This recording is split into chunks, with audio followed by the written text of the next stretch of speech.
Rangpur medical college হাসপাতালে গত ২৪ ঘণ্টায় হাম উপসর্গ নিয়ে ভর্তি এক শিশুর মৃত্যু হয়েছে। আজ এ তথ্য নিশ্চিত করেছেন রংপুর মেডিকেল কলেজ হাসপাতালের শিশু বিভাগের চিকিৎসক আ.ন.ম তানভীর চৌধুরী। তিনি জানান, এ পর্যন্ত হাসপাতালে ৮০ জন শিশু হাম উপসর্গ নিয়ে ভর্তি হয়। এর মধ্যে ৫৭ জন সুস্থ হয়ে বাড়ি ফিরেছে।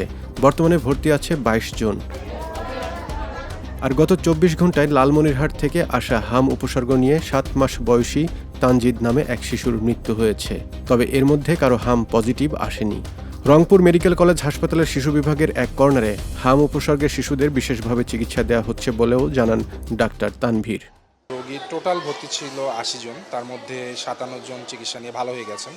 এই মুহূর্তে ২২ জন আছেন আজকে সকাল পর্যন্ত, এবং তার মধ্যে দুঃখজনক যে গতকাল একজন রোগী মারা গেছেন। উনি লালমনিরহাট থেকে এসেছিল রোগী, ৭ মাস বয়স, এবং এখানে আসার আগে ১৩-১৪ দিন তারা ওখানে চিকিৎসা নিয়েছে।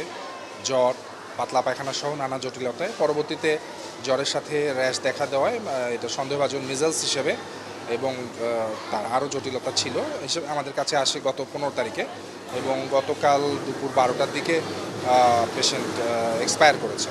তো আমরা দুঃখ প্রকাশ করছি। মিজেলসের আসলে কোনো নির্দিষ্ট চিকিৎসা নেই, যে এমন কোনো ওষুধ নেই যেটা দিলে মিজেলস ভালো হয়ে যায়। মিজেলসের রোগীরা বিভিন্ন জটিলতা নিয়ে আসে, এবং মিজেলস শরীরের রোগ প্রতিরোধ ক্ষমতাকে মারাত্মকভাবে ক্ষতিগ্রস্ত করে। তো দেখা যাচ্ছে যে মিজেলসের যে রোগীগুলো হাসপাতালে ভর্তি হচ্ছেন তারা জটিলতা নিয়েই আসে।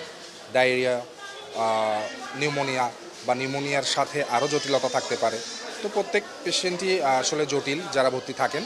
তাদের যে সাপোর্টিভ ম্যানেজমেন্ট যেটা প্রয়োজন, যে রকম উপসর্গ নিয়ে তারা আসছেন সেই অনুযায়ী চিকিৎসা চলছে, এবং এখন পর্যন্ত আমাদের এখানে কোনো চিকিৎসা ব্যবস্থা নিয়ে কোনো সংকটজনক পরিস্থিতির হয়নি।